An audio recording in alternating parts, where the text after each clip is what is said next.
what is the current trend in the fragrance market? And are any of the Bleu de Chanel fragrances worth it in 2025? Let's go. What's going on, guys? My name is Neve. Welcome back to AROMATIX. Today we're going to be talking on two topics here, which is going to be the trend in fragrance communities and also in, more exclusively, Bleu de Chanel L'Exclusif. So starting off with the topic of this new fragrance, was released in 2025, August 2025, that is, and I just picked it up. It's basically the original Bleu de Chanel, Middle Eastern out. More ambers, more ranch, more an incensey undertone, if you will. The addition of labdanum or ambers, it smells like the original Bleu de Chanel parfum mixed with Le Lion. It's their signature amber accords. And so what does this even mean for the scent profile, and how did they decide to go with that? Well, during this time, and God knows when you're watching this video in 2025, Middle Eastern fragrances are really trending. And for those of you who think that Middle Eastern is just cheapy fragrances, cologne fragrances, it's not. So originally, fragrances stemmed from the Middle East, and the French finessed it in a market or a mass marketing way. When it comes to refinement, when it comes to packaging, the whole sales aspect of it, and also giving a certain French take, something lighter, more floral versus the more resinous and incensey traditional style of Oriental DNAs. Oriental meaning more specifically into the Mediterranean or Middle Eastern, if you will, because something like vanilla could be considered Oriental, something from Asia, etc. So, with that being said, some of the origins of perfumery include ambers, include frankincense, resins, pines, incensey, richer, deeper base style of scents, but also things like sage, maramilla, etc. All these other ingredients have been, and spices have been traditionally used in the Middle East, along with some in Grasse, France, where a lot of these perfume ingredients are also cultivated, grown, and to this day used in a massive, massive amount for perfumes, including some florals, and more specifically, a lot of florals, mimosas, rose, and really pinpointing out the differences and the different nuances and the science of these actual ingredients has been perfected in, more specifically, Grasse, France. So, today's current market in 2025, because of this whole Middle Eastern movement that I've pretty much grandfathered in, but talking about Middle Eastern fragrances, even when I was getting a bunch of shit about Middle Eastern fragrances, racist, whatever it is, it is what it is, man. But very proudly seeing that the heritage is coming back. And in a market in the West where it was very virgin in the sense of perfumery in the West, oud is still something that they're fascinated with the word oud in itself, and the way you say oud is with a, the letter. And for the most part, a lot of the fragrances in the West were blue fragrances, very safe, inoffensive, Bleu de Chanel style DNAs. Now, as that V card has basically been taken, props, Middle Eastern fragrances. Yeah. People are getting into more Oriental, rich, I say it with all respect, I'm just around here, okay? Rich, ambery, darker, seductive, longer lasting, and these safer, blue, more French take fragrances have kind of started to die down. People are craving more. Their palates have grown into something that wants complexity. And when you start to dive into things like oud, there are there's so many types of oud you could go into. And even in each type, there are different accords, different variations, and not just to mention with oud, but you're also talking about a lot difference between myrrh, resins like copal, benzoin, etc., styrax.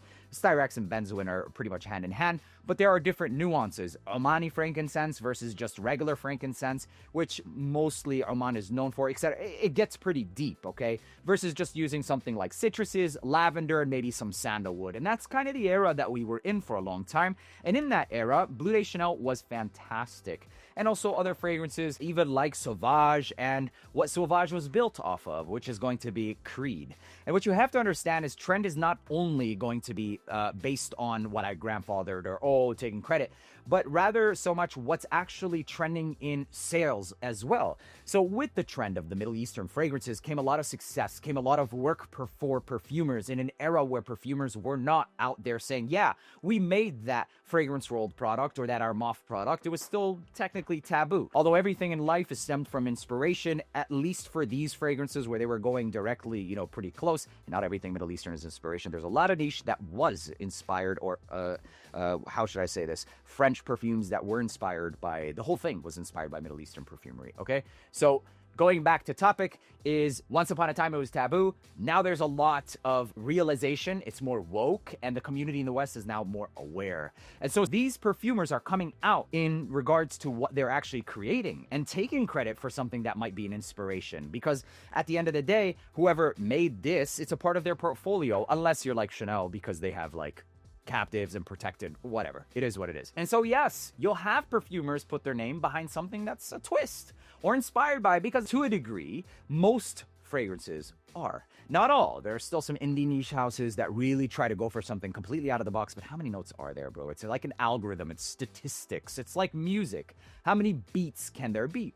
A shit ton, and that's a whole different argument, but you get the idea. A combination of tobacco and ambers is always going to be a combination of tobacco and ambers with different nuances, vice versa. So with that being said, for a whole 2 years, perfumers' works revolved around successful fragrances, which were Middle Eastern fragrances. You get where I'm going here. So now when you have brands like YSL, brands like Chanel, looking to perfumers for a more modern take for a more successful marketed fragrance in 2025, what are the perfumers going to tell them? Well, these Middle Eastern fragrances are trending. We're doing really well. This is a Oudi Bakhur fragrance. I mean, even something niche like this is doing really good right now. Even something like Oud Marcuja is doing really well. And so these very same perfumers who are either freelancers or contracted by some kind of flavor house like IFF, etc., when they go to do their briefing or works for this, will give their 2 cents into what's working, and it's going to be heavily Middle Eastern influenced.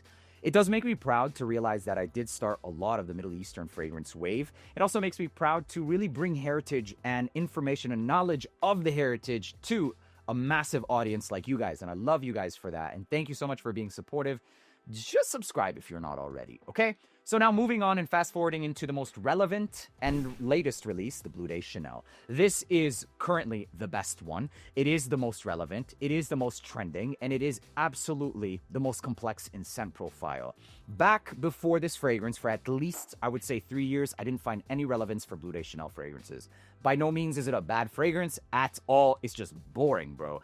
It's blue, it's aromatic. Yes, it was clean, but there are a million and one fragrances that are doing this better. Even something that's inspired by something like Imagination. Soapy and green tea, a niche DNA for like 50 bucks. Even something like this, it does not smell exactly like Aventus Absolute, but even then, it's still pretty close for 50 bucks. If I really want to smell blue, fresh, and clean, there are brands like this. I don't even know what it's called, but it's called Medic. It does something very similar, and guess what? I've gotten same compliments. This smells like Sauvage, called Yes, I Am the King. You get the idea. In this realm, it's not that it's a bad fragrance by any means, but it's old news. It's boring. You're gonna have people in the comment section, hey, sometimes the boring things are the best things. I agree, bro, but I'm still saying in terms of relevance and in terms of recommendations, this is a recommendation that I would literally recommend for someone who's just coming into the fragrance industry or world, I should say, and looking for the best quality blue for specifically the office. And you know how many times people have asked me for those scenarios? Zero, bro. And so when people ask me which is the best blue, for a long time it was the Eau de Parfum. And even then, I still said there are much more interesting fragrances. This is like $140. But now I can say, all right, this one, it's the best one. It absolutely is. More of a description for this fragrance is that it has the original backbone of the blue, fresh, really good scent profile of this shower gel-like DNA with those aromatic lavender and then also that sandalwood style dry down, except it adds more of this ambery traditional style of Middle Eastern ambers and resin scent. I love it. It's definitely more mature. It's grown with the times as this fragrance has, and it is absolutely following trends as with most of, if not every, fragrance house. It would be dumb for them not to, and you could call it cash grab, you can call it whatever you want. It's still objectively the best one because it is currently the most modern one. What is modernity if not being with the trend, right? And it's not like they're releasing a new fragrance every year. They're dropped this like, what has it been, 10 years, guys? So I do think that it was an appropriate time. Like, all right, markets have shifted completely. Prime example, secondary example would be something like this. Why Elixir? This didn't really get the feedback that I think that they were looking for. I think either because of it was slightly too soon or because it goes really, really heavy on the frankincense or the Bakhuri vibe, the incensey vibe. This literally smells like incense that I've burned in home growing up to kind of neutralize odors. I think this is fantastic, and it reminds me very specifically of Somali Bakhur. Soapy vibes, also having that piney resin. But if you now like fragrances like this, I highly recommend you go and sniff this, because it's not that they smell the same, but they're theoretically composed of two brands' superstar fragrances done in the Middle Eastern way. This of the YEDP DNA and this of the Bleu de Chanel Parfum DNA, okay? So go back, try and sniff this. It's YSLY, the Middle Eastern version, and this is Bleu de Chanel, the Middle Eastern version. So today, if you want to know which one is the best one, it's absolutely Bleu de Chanel L'Exclusif. It doesn't mean that every fragrance you own should be Middle Eastern, but nowadays it's just crazy to me that, these are, it's still really good, just not relevant. That's all. So there you have it. We answered both those questions. What are the trends? What is the current trend right now? And which Bleu de Chanel is actually worth it? My only gripe against this fragrance is the expensive nature of it. But I'll give you some objective reality to its justified price point. I still think it's a little high. But this has a lot of ambers in it, and Chanel is known for using a secret or proprietary blend which costs more in research, etc. But you would argue and say that the research was one and done. But they also paid to secure their formulation, and it cannot be mimicked, even if people tried, of the ambers and their musks, and you can smell it here. And whenever you find a Chanel fragrance that has amber and musk, you will smell a consistency in all of those fragrances. This has that. And so with that being said, this will give you a taste of what the ambers are like in Le Lion right here. So you'll get an idea and a glimpse of this exclusive fragrance with the backbone of Bleu de Chanel. My name is Neve. Thank you guys so much for watching. Before I let you guys go, the longevity of this one on skin is about 6 to 7 hours. On cooling, maybe up to 8 hours. It's not like the craziest, but you don't want it to be any crazier than that because it does have a pretty raunchy style of DNA, but a really damn good one. Make sure to leave a like, hit that subscribe button, and I'll see you guys in the next video. Peace.